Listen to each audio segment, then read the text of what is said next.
What's up, you guys? ShartimusPrime here, doing another exclusive channel interview for you guys with the one and only Bobby Vala from Valaverse. How you doing today, Bobby?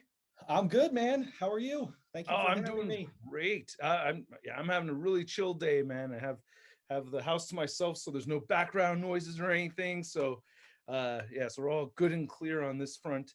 And I've been really stoked about your Action Force line. I think across the board, I've heard nothing but positive reviews on the product. And being a person that's had them in hand myself, I've placed my own order, also gotten the review samples, and they are amazing. I really like them a lot. It's really awesome to see you continue on and get this thing at where it is right now. It could not have been easy. I can't imagine it being easy at all whatsoever.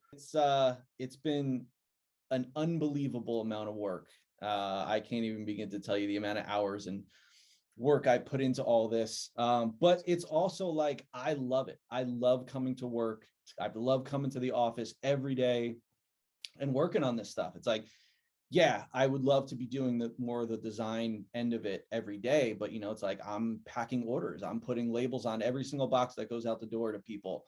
I'm working with wholesalers. I'm trying to get new content out. I'm trying to build the brand. I'm trying to, do this, do that. So it's definitely a lot. There's a lot of hats, right? Like you have to just you're the designer, then there's like the business side, and then you have to and that's the thing. You're constantly switching. You got to do PR stuff. You got to do, the wholesale stuff. So yeah, it's definitely a lot of hats to say it lightly. I probably got 7 or 8 hats on right now.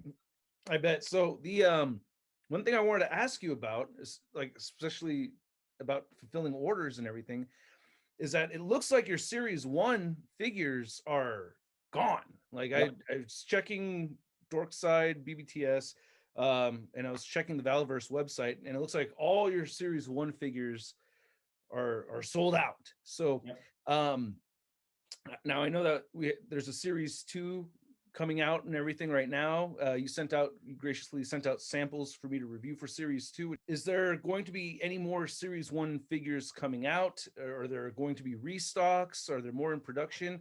Or is that it, and we're just moving forward to Series 2 and 3? Well, yes and no. So yeah, series 1, I had a lot of extra stock that went super quick because the people that didn't get in on the Kickstarter and the pre-orders, were like, holy crap, like I want to get on this brand, and sold out like super fast. So Big Bad is still in the process of getting their container. It was held up with shipping delays. So but I think all their Series 1 is accounted for with orders. So yeah, there's no one left with Series 1 except eBay. But we're already on to Series 2A. So Series 2A is already shipped, and we have Series 2A in stock. 2B is getting here at the end of May. So, and then Series 3 is coming out in October. But I've already talked with the factory, and what we're going to do is, because Series 1 sold out so fast and so well, we are reissuing a few of the figures from Series 1 in late summer. So I'm going to do Steel Brigade and the Swarm Trooper. So the 2 troopers that were the most popular figures, and the Swarm Gear Pack. We're going to offer those as reissues at the end of Series 2. So sometime in the late summer. So maybe like August. I still have to get the final date from the factory on that. But we are going to have a good amount of stock for those reissues of those figures. And, we're going to update a few things that we wanted to fix on Series 1. So those figures being reissued will be perfect. But yeah, so those are going to be the Series 1 figures coming. So there's going to be slight touches made to them, like any kind of anything that you may have seen that you wish you could have done a little bit different. There's going to be there was so like one thing we're doing on the Swarm Gear Pack, the peg that plugs into the figure's back was made out of ABS, just like the pack itself. And there weren't a lot of cases of it breaking, but if you were kind of rough with it, they do snap. So that was something where, when you normally get a backpack with like classifieds or Black Series or Legends, it's usually PVC. So what we're going to do is we're going to remove the peg and we're going to put a PVC peg insert into that spot so that you can handle it a little more rough, that swarm gear pack. Because I know with all the swarm troopers and the scarab troopers out there, people want more of that swarm gear pack. So we're going to make sure that we order a ton of that and be able to make sure that you have no issues with your swarm gear pack when we get the reissues. You made the disclaimer thing about heating up figures before moving their joints around. Yep. And I didn't have a problem with my figures. From my point of view, I'd opened them up and everything was fine. So I thought, oh, maybe, he didn't have to go through the trouble of warning everybody. He's being extra cautious, which is good to do. If anything, I mean, I think all of us appreciate, you being more extra cautious about it, So, but then like I'd gotten my second swarm trooper in, then it's like, I was like, okay, let's see what happens if it's a really cold scenario and I don't heat anything up, and because I know, and then yellow plastic is pretty rigid, so I did get a snap on mine. Mhm. And that's with ignoring the disclaimer and everything. And I'm just kind of curious, like around how many people have experienced that, or if you can give like a rough idea of how often that is out there. Yeah, I mean, I keep track of all that stuff. I love spreadsheets. I'm super organized when it comes to that sort of stuff. So we replaced everyone that broke within that time frame. But when it came down to it, we looked at every single one that we shipped and then any breakage we got. And it was like way less than 1%. I think the final number was like 0.67%. Wow. Which of the thousands of figures we ship out, that's amazing. You think about, there are other companies out there, I'm not going to call any out by name, but some are as high as 5%, some are as high as 10, 15%. So to get under 1% was awesome, because yeah, we wanted to be very transparent about it. It's like, I've been running this line very transparent from the start. And, I know a lot of companies don't, and I didn't want it to be that way. So when I realized that, the series one, like the joints were a bit more tight than I wanted, and were also more tight than the final samples that I got. So some things change during production that you can't control. It's like I approve a sample and then something changes in production when they're doing the runs and mold curing times and all that sort of stuff. It's like a science. So something changed and things got tight. So I figured, well, let me just put it out there just to let people know that this could potentially be an issue. And yeah, I probably didn't need to. I probably didn't need to include those green sheets in the orders, and we probably would have had the numbers we have, or that maybe the numbers would have been slightly higher.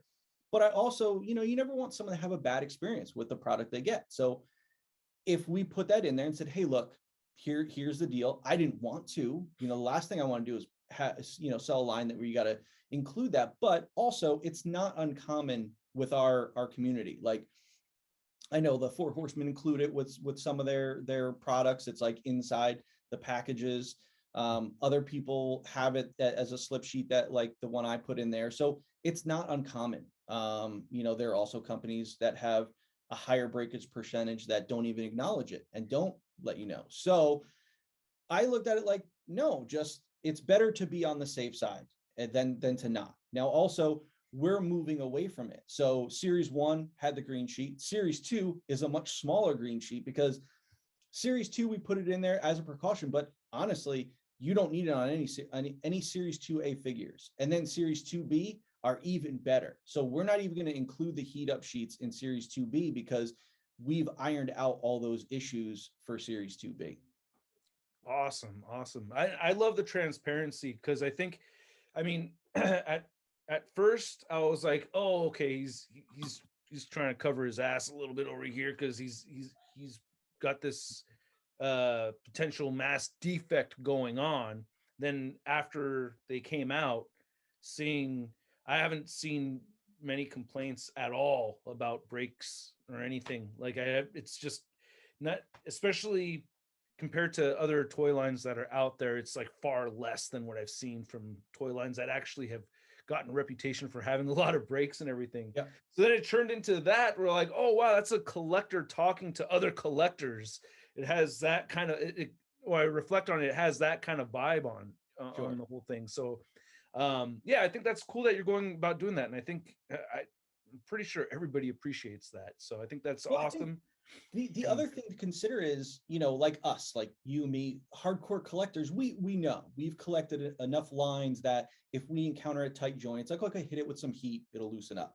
But say there are some people out there that aren't hardcore collectors, but are just getting into this line or don't collect as much, and they're not aware of a tight joint or the you know, the boil and pop method, or, you know, heat gun or anything like that. So you want to make sure that those people have a good experience and don't get a line and say, "Oh, my thing broke." But, you know, but also let them know, like, "Hey, listen, this could be a potential issue. Here's the solve." And, you know, that's that. But, you know, if you don't need to use it, you don't need to use it. So excellent. Yeah, no, and I think that's great. And then you're saying with Wave 2B, you won't have that slip in there at all. What's the difference between Waves 2A and 2B? so basically what we changed from series 1 to like 2A is the upper thigh, the thigh swivel there. Mm-hmm. We made that PVC softer so Oh, that it's not as tight around the ball joint. But then the lower leg, so basically in factory production terms, they give it a number. So the harder it is, the higher the number. So like PVC 95 is what the entire leg was on series 1, and it was a much harder PVC plastic, which is fine. You know, it's really durable, but it could be more snug when you get on those ball joints. So we made the top of the thigh PVC 90, and that made it much smoother to move. But then for series 2B, we're making all of the limbs, the arms and the legs, all PVC 90, so that it literally moves like butter. So for those of you who have gotten the Sarge figure, the Sarge figure from series 2A, his legs are all PVC 90. So we were able to enact it fully on Sarge, and he moves so well. So yeah. on series 2B, all of the figures will be PVC 90. It'll also make it easier to pull the hands out. The hands will be softer. The leg, you know, everything. It's not going to be like a Marvel Legend that where everything is very soft, because they have to go through the child testing. So their PVC has to be much lower number to get through child testing, whereas this is an adult collector line. So we don't have to go through the child testing. So we can go to a PVC 90, which is still durable and harder, and still feels like a premium product, but also moves really, really smooth. Nice. So the ones I have right here, these are from 2A, right? Mhm. Yep. Okay, so 2A. So basically so the main difference is really just the hip pieces on this particular figure, and Yep. then And then Sarge is all all PVC 90, like his entire leg. So when you bend his knees, you'll notice his knees move a lot smoother, and they're a little easier to do, just because his entire leg is PVC 90. excellent. Okay, but then the other figures from 2A are PVC 95. For the lower leg. The upper thigh is still PVC 90. Okay, and then Yeah. for 2B, it's just the rest of the figures will just all be upgraded to the PVC 90 instead of Yep. Yep. PVC 95. Yeah. Awesome. And that's the thing, like when And you're I love doing, the yeah, I love that you're honing in on it to like that precise. and that's the uh thing. So it's like a science. It really is. And you don't know these things. The tolerances change by millimeters, and you know, the littlest change could enact a great defect. So, you know, it's like, also when the manufacturers are getting stuff. So 2 years ago, the factory told me that PVC 95 was the pliability of a PVC 90. But for some reason, the plastic manufacturer out there, maybe they changed their batch. So now a PVC 95 isn't like a PVC 90 hardness, it's much harder now. And that, so you don't know these things until you're getting into the depth of developing the line, and getting these samples and running off the you know, the final product. But, you know, it's these things happen. It is product development, but you try to catch what you can, and then, you know, affect things for future waves.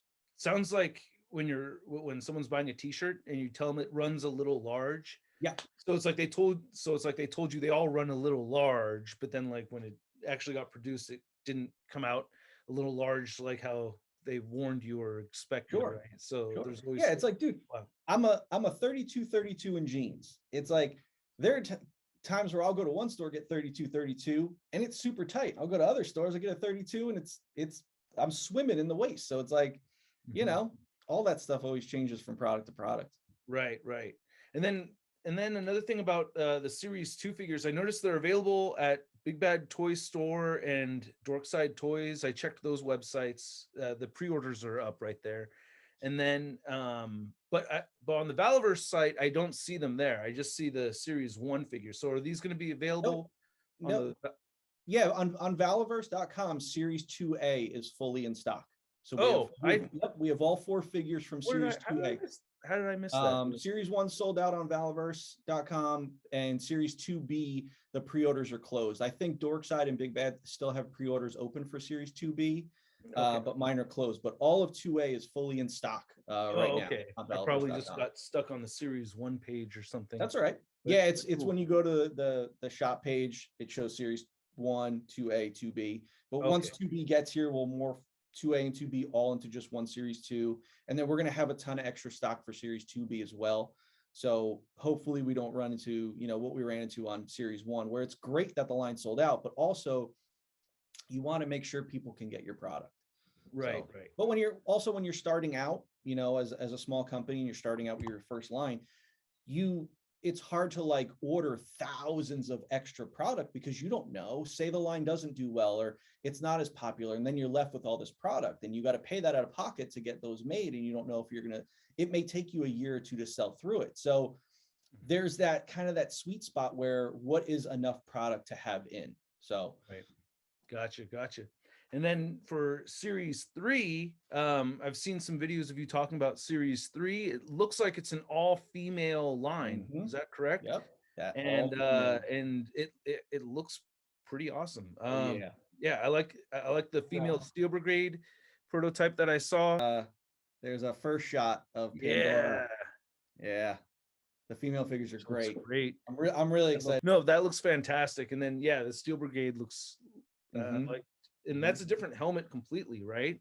No, it's the same helmet, but okay. It's a few percentages smaller, because you know, to compensate for the female body.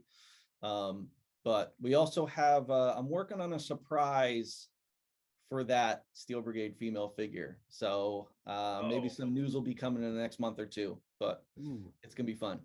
Excellent. Looking forward to that. Awesome. And then I wanted to know if I really like the weapons and effects packs, the extra accessories and everything are dope. I wanted to know if there was anything that if you're going to go further with that, with like making like explosion effects or larger effects that you could use with the Action Force line. Is that something that I already kicked those off with the new factory? So we have a ton more guns, a ton more effects.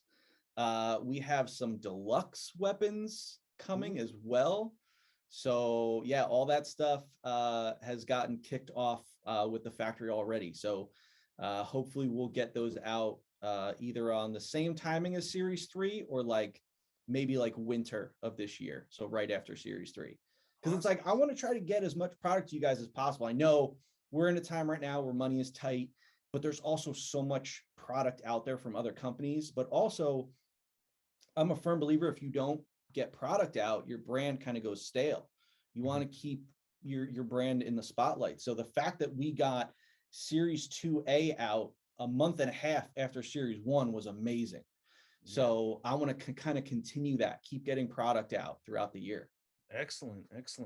And then have like I like that you have, you know, the Series 1, Series 2, Series 3, you moved to female figures. Like I know I'm going far ahead, but like Series 4, you got like I'm not familiar enough with the original Action Force franchise. I know, like, I think Analog Toys, I think like that dude knows like a lot. Yeah. But like but he's also a character in the line. And he's a character in the line on top of it. Are there any big bruiser type military figures that you have in mind, or would they still would you stick to this kind of smaller scale? I'm kind of curious, or vehicles or anything like larger. I'm kind of thinking. So vehicles are being worked on right now. But for series 4 and 5, I'm going to be introducing new male bodies. You know, we've gotten a lot of use out of the current library we have, and we're still going to continue to use this library because the parts are great. But I do want to include, you know, introduce a larger figure. You know, not like huge, not super huge, but you know, if you had a bigger, like a Terry Crews kind of guy, like a much bigger, beefier guy. I also want to introduce a lot of new like outfits, like halo jumpers and seals, you know, water fighters kind of thing. So yeah, there's a lot of cool stuff coming for series 4 and 5. Awesome. Sounds good. And then one thing I've been kind of curious about, do you have any plans in mind? Like if things just keep on growing and growing, have you thought about having Action Force go to retail or do anything with like big box stores or anything like that? Yep. So I'm already talking with a distributor to get into mass retail. We're just trying to figure out the timing of it because, you know, 2B is coming very quick and then series 3 is going to come. So do we want to lead with series 3 for mass retail? You know, we do have the reissues of series 1 coming. So we're trying to figure out what the right move is. Now, also, you know, it's always been my goal to expand this brand and this company as much as possible. And if by some chance I could partner with another company to get into mass retail, you know, that's also a talk that either may be happening or may be happening in the future. But if I, you know, if I could partner with a much larger toy company to help get us into mass retail, that would be amazing, you know. And even if we don't get into mass retail yet, we're definitely going to get into mass retail when the movie comes out. So, you know, but all that stuff is being talked about now. You know, I'm trying to get Action Force everywhere. You know, you can't just sit on the brand. You have to keep it evolving. You have to get as many eyes on it as possible, you know, to build your fan base and your customer base. So yeah, all that stuff is in the works. You know, as soon as it's locked in, I announce that stuff. I don't keep a secret for too long. Cool. Yeah, no, a lot of good info right here, man. We talked about it a little bit off camera about the interview I had with Todd McFarlane and some of the information that he had brought up during the interview about selling figures at retail and some of those details in there. And as somebody, I mean, you've worked for Hasbro, Jazzwares, right? Like you've had you've had your hands in this. You have your own personal experience with this. And I'm kind of curious from your perspective, how much of that did you feel was truthful, or would you concur with most of what he was saying, talking about how a lot of, you know, like big companies have their bottom line, and then the whole issues with freight shipping and the cost and the fees involved with not having product on the shelf and stuff like that. I kind of wanted to get, as somebody who's really worked in the industry, like I want to know how, not that Todd hasn't, but I'm just saying, you know, just getting a second opinion on some of those things that he said that I thought were very interesting. And not that I doubt what he said was true or not. I'm just kind of interested in your take on that. Yeah, no, I'm glad we're going to talk about it. Like I watched that interview, I think 3 times, because Awesome. it was a great interview, and it was nice to hear him talk about that stuff, you know, because no one really ever does, especially like the big people. You know, it's like Hasbro, Mattel, they're never coming out talking about costing and that sort of stuff. You know, the next tier down, the McFarlanes, the NECAs, like no one's really talking about that. So to hear him come out and talk about those things, I was like, that's awesome. Like I love the what he said and the information he gave, because he was so spot on, especially with, you know, with costing. How, you know, you asked him about like, hey, you're still at $20. You know, now Yeah. granted, his figures don't come with a lot of accessories, but they are larger, and he does have a lot of deco on them. You know, but also it's like, you know, the thing to take into consideration, Marvel, Star Wars, DC, all the like those licensing deals, that's a huge percentage into your costing. You know, I don't have that because I own the brand, but I'm also a smaller company, so it's all relative. It all kind of, you know, comes, you know, evens out in some form. But he's producing X amount of product, so his costs are much lower, whereas I'm producing smaller numbers, so my costs are much higher. But yes, to his point, he can keep his price there because he doesn't have shareholders and things like that, and they don't have to worry about all these margins and that sort of thing. And I'm in the same boat where I said it on one of my YouTube shows, and some people took it out of context, either doing clickbait videos or whatever. But I said that my costs per unit from series 1 to series 2 went up 20% because of the pandemic. All materials went up, just like, it's everything went up, shipping, materials, you name it. So my costs went up 20%, but I wasn't going to raise my prices because I'm not going to do that to the consumer. I'm not going to say, hey, here's series 1 and it was $32. Oh, here's series 2 and it's going to be $34 or $35, whatever 20% of that is. I wasn't going to do that to the consumer because it's like, one, it's just wrong. And two, it's like, I didn't want a second wave to already be raising prices. Now we're seeing prices raise on figures from all companies. And, I think Power Rangers just went up to like $26 or $27, which is wild because they don't even pay a royalty on it anymore because they own it. That's right. Black Series, G.I. Joe went up to 25, Legends are up to 25. And it's like, wow, okay. And, so going back to what I said, I'm not raising my costs. People said, oh, he's raising his cost 20%, or he's raising his price 20%. I'm not. I am not raising my price 20%. So that was wrong of them to say that. They're not going up for Series 2A. They're not going up for Series 2B. And I am not raising prices for Series 3. And just like Todd said, he's like, I'm not going to sit here and say we're never going to raise prices. He goes, but I want to be the last guy to raise prices. Right. And I love that he said that. That's awesome. Like, absolutely.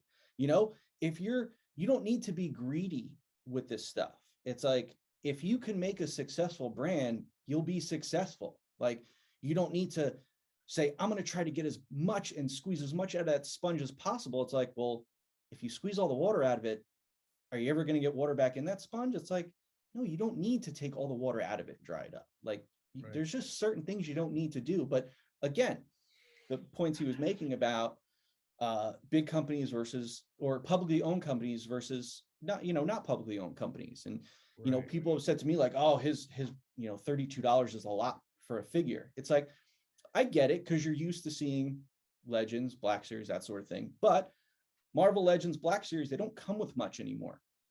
Now, one thing I want to touch on that someone has said in a video is, this Boba Fett, this deluxe, this is their deluxe Boba Fett. This is $32. Same price as my figures. My figures actually come with more than comes with this Boba Fett figure. So my prices are not wrong. Mm-hmm. It's just that you're comparing it to a $25 G.I. Joe figure. Well, my $32 figures come with more than a $25 G.I. Joe and more than this $32 Boba Fett. But again, they have royalties. I don't. But these are all things that you have to take into consideration when you're thinking about price and cost and that sort of thing. And your troopers are cheaper too. They're closer to like $23 or something like that. Yeah, they're 22. So okay. Yeah, you could buy a basic trooper. They'll still come with interchangeable hands and weapons, right? Yep. So, and I decided to for the troopers, the Delta, the green trooper. I took him off the shelf. He's an all green trooper for Series 2B. We added a gun with him just for the hell of it. So now he'll come with a gun too. Doesn't change the price at all. We're just throwing a gun in there, just to, so you kind of have a trooper with a gun right out of the box. But they are meant for customizing. I love that you're kind of following the Todd's mentality, or the his approach to it, where because I personally can understand why somebody would put some of that 20% onto the cost if you're a business and you have a bottom line you can look out for, because there's there is a business. When people say business is business, they're trying to make money, right? Like you need a. So I mean, I personally, I wouldn't have hated on you having to make a price increase if you had to. And I think like what Todd was saying, like eventually it looks like you guys may have to, but I think it's pretty awesome that you're eating that cost before pushing that cost onto the consumers. And I Sure. think that's really admirable. I think that's really awesome. And, So and that's what it's all about. It's like, yes, like if you look at the history of all toy lines, every toy line has gone up in price. yeah. You know, I don't think a toy line has ever come down in price, but at the same time, say I signed a deal with a company and got with a bigger toy company, we got into mass retail, I bet you we'd have lower prices. You know why? Because we'd be producing more volume, and then the overall cost of each thing would go down, and then we could probably bring the price down. It's like that would be amazing, you know. But again, it's like you want to be the last person to do it. So it's like, you know, remember when Legends figures were like $12, you know, now I they're remember when they were 750, but like 750, and now they're 25. So everything goes up. So it's like, yeah, Todd said, I'm not going to sit here and say they're never going to go up, but it's, you know, we're going to keep doing what we're doing and keep the price as long as we can. But the fact that we don't have royalty, we don't have shareholders to appease to, we can make sure that, say, next year or 2 years or 3 years from now, we raise the price, at least, you know, okay, well, they really needed to then. They pushed it off as long as they could, because I'm sitting here telling you guys my costs went up, but my prices aren't, you know, because I'm trying to make a product that the most people can get and that's good for the consumer, not my wallet, you know? Like, yes, it's a business. You want to make money, you want to be successful. We're doing that. We don't have to do it at the sake of the customer by raising the price on Series 2A immediately. awesome. I really dig that. I feel like, I mean, the whole thing with the shareholders, it's like I talked about this on a live stream shortly after the interview with Todd McFarlane, and I'm not trying to sound like a Hasbro apologist. You already know I love my Hasbro Marvel Legends figures. It's just I think that the problem with larger companies having the standard business practice of pushing extra costs onto the consumer is not unique to Hasbro, but I feel like it is common throughout everything. Like all these companies, any public company, all of them do this. Like macaroni salad's gone up in price, toilet paper's gone up in price, like everything gets shot up in price, everything's gone up, right? Gasoline's gone up, like everything is more expensive, and it's just standard practice for corporations to just pass it on to the consumer and be like, oh well, we have our bottom line. So we don't have our bottom line, and the shareholders aren't going to keep their shares, and we need more people buying our stock.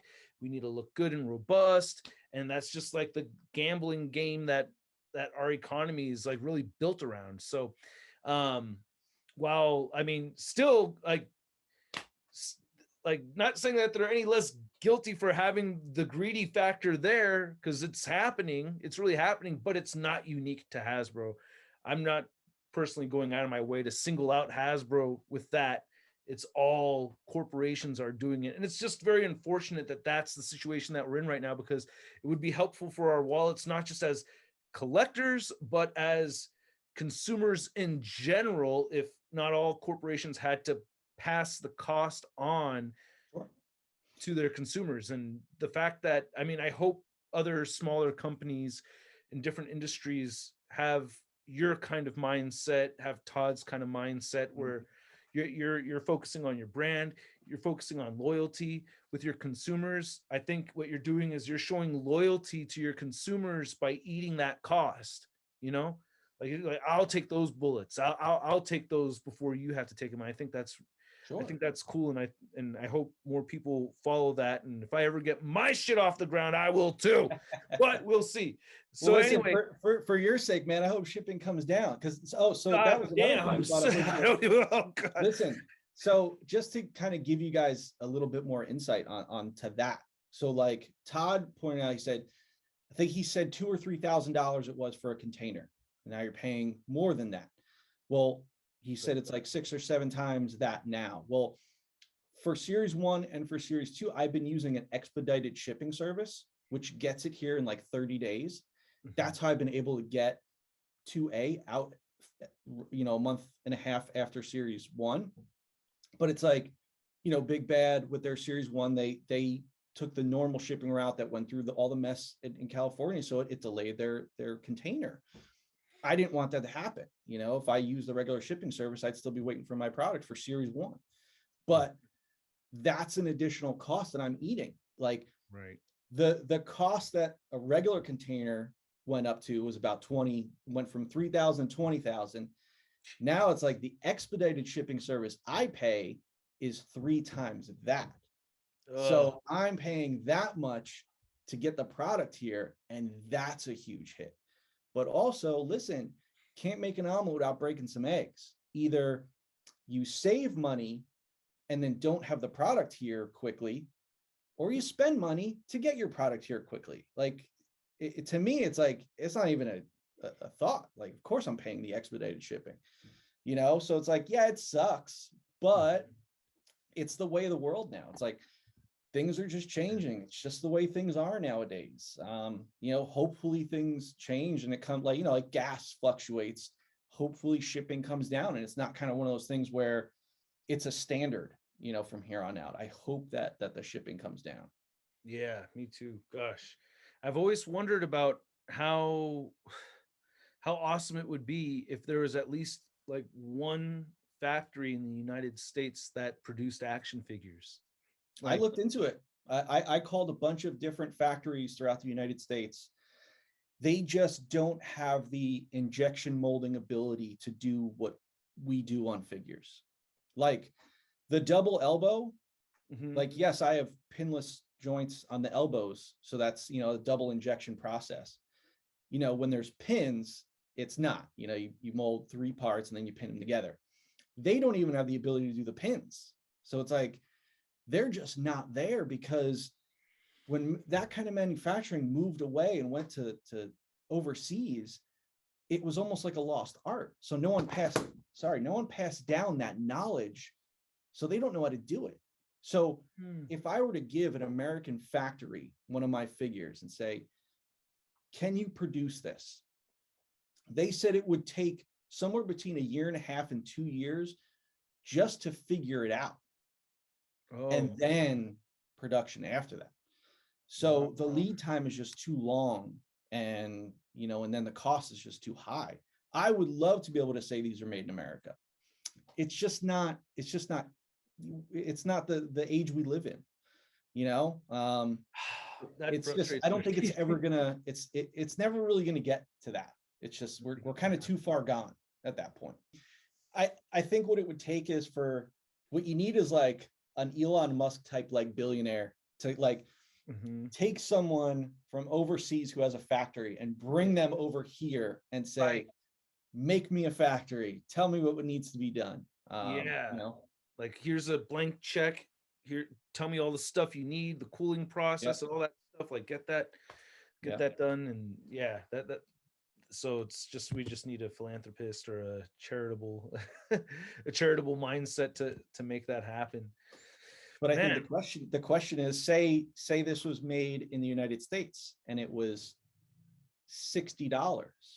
Would you pay $60 for this? Now, I know there are companies out there that sell 6-inch figures for $50, $55, $60, and people pay it.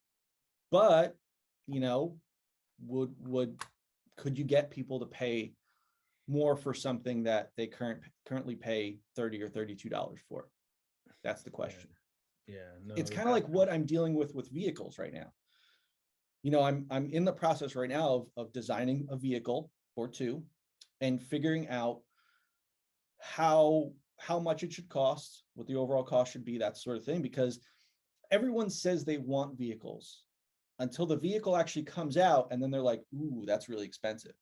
And it's like, well, like the snow speeder came out, which I have. It's a great vehicle. It was like $120, but it also came with a $20 figure. But there's not much to it. It's kind of like a 2-part clamshell ship. There's not much to it. And you're like, wow, $100 for that. So, it's kind of like, how greedy do you get with a vehicle? Do you take lower margins on it to be able to give a lower price to be able to sell that vehicle? That's the balancing act that we deal with this business. Damn. So, yeah, it's a lot of complicated like gymnastics and, Yep. and strategies involved. Yep. Before we end, I wanted to ask you if there's anything that you could shine light on, that if you could think of any misconceptions in the collecting community that you would like to kind of enlighten people on, things that we may think, like for instance, like if you, like just as an example, like, and I've said this several times, like if you have a reused figure, like repaint figures aren't free for the manufacturer. Like I said, like just because, yeah, you're saving money, but it's not like, it's more like getting no soda with your with your Big Mac meal or whatever. Like you're still going to be paying to make that stuff. You're just taking one part of the cost out of it, right? What that's more like is, say you go to 7-Eleven and you get a big gulp. Okay. You pay for that cup, and then you pay for the soda to go in that cup. But you can take the empty cup back tomorrow and get more soda, and then you just have to pay for the soda. You don't have to pay for the cup. That's what it's like. It's like, yeah, you paid for the tooling. So you paid for the tooling with Series 1. But then, you've got to reuse that mold for Series 2 then. Well, you're still paying the same. So like, say this is a Series 1 figure and it costs X. And then the Series 2 figure costs the same amount of money. It's like, okay, well, they both cost the same because that's what it costs per unit. But over here, you paid an upfront cost for the steel. Now you just don't need that over here. But with this line, I was smart about it. I tooled the Series 2 parts with Series 1. So yes, there's a lot of reuse in Series 2, but there's also a ton of new parts. And that's because I was able to fit it into molds, planning ahead. So you definitely have to be very, very creative with your tooling. But yeah, to say it's free, it's definitely not free. Even when I reissue, the Steel Brigade and Swarm, it's like they're not free. If anything, they're going to cost more, because you got to figure, when I did Steel Brigade and Swarm for Series 1, they were the Series 1 cost. I already said the cost for Series 2 went up 20%. So which means when I reissue those two figures, they're going to be most likely 20% higher in cost for me, not the consumer, for me. Right. But yeah, the tooling was already paid for, but now that cost is higher for the figure because cost of production has gone up. So the soda coming out of the fountain and actually went up in cost, kind of defeating the savings that you got on the cup. Exactly. So exactly. So, and it's like, I love talking about this stuff because I'm always about educating the consumer, because I've been in the toy industry for so long. I love sharing this information. A lot of companies don't. Like, a lot of companies won't mention anything about cost, anything about shipping, anything about manufacturing. I love that Todd did, and he was so open about it. I was like, wow, this is shocking hearing that, because I do it and people are like, wow, it's the first time I ever heard that, because no one ever talks about it. But, and then even like, I've gotten a lot of flack because I'm critical of other toy lines. I'm not critical of them just because I don't like them or they're competing with me. I'm critical about them because I know what costs are. I know what something should cost. I know how many deco ops something has. I know, what you can do with a product. So when I see a company doing something and they're overcharging, I'm like, wow, you're charging that much for this? And it's like, it's a lot of it is like business practices like that. That's what I don't like when I'm critical of companies. And I'm critical because I want to educate the consumer. And every time I'm critical of a line, I've never told anyone to not buy something. Right. We are collectors, and you should always buy what you want. And also, my opinion should never sway you. If you want to buy it, that's all that matters, is your desire for it, not if I love this and you don't, that's fine. That's fine. I love it. Doesn't mean you have to talk me out of not liking it. But it's all about educating someone. If someone's like on the fence about buying something, like, well, that price is a little much. And then they hear me talk about it, and then they're like, oh, okay, that makes more sense now. All right, I'm going to pass on it because I think that's actually too much. Or they're like, hey, you know what, that makes sense, but I also really like it, so I'm going to buy it anyway. I just want people to have the most information and be as educated as possible with toys, with collector items, because we spend a lot of money on this stuff. And also we want a great product. So, you know, if I could just give anyone a little bit of information and give them some insight, great. If they do something with it, sure. If they say, I don't care, fine. But I think it should be like a library. We should have access to this information. Yeah, you know? No, I think that's great. And yeah, like you're saying, like if you were to tell me about the snow speeder, like before it came out or whatever, and like, oh, there's not a whole lot going on there. It's like somebody like me, I'm going to get that snow speeder. No, okay, yeah, cool to know. But yeah, I'm definitely still getting it. Like, but at least I know.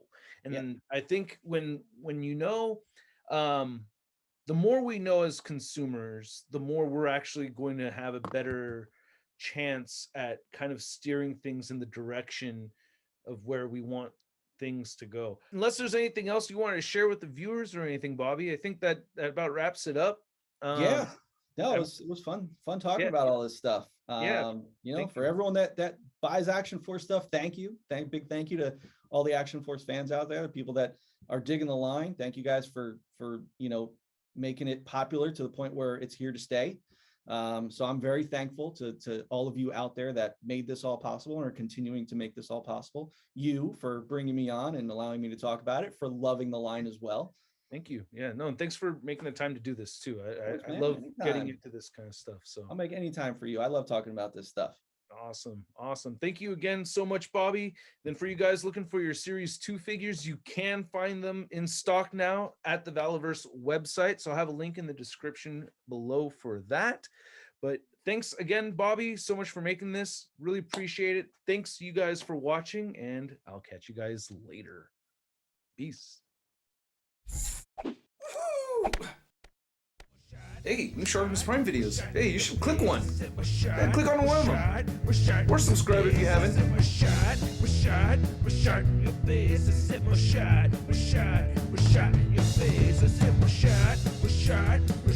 Your face.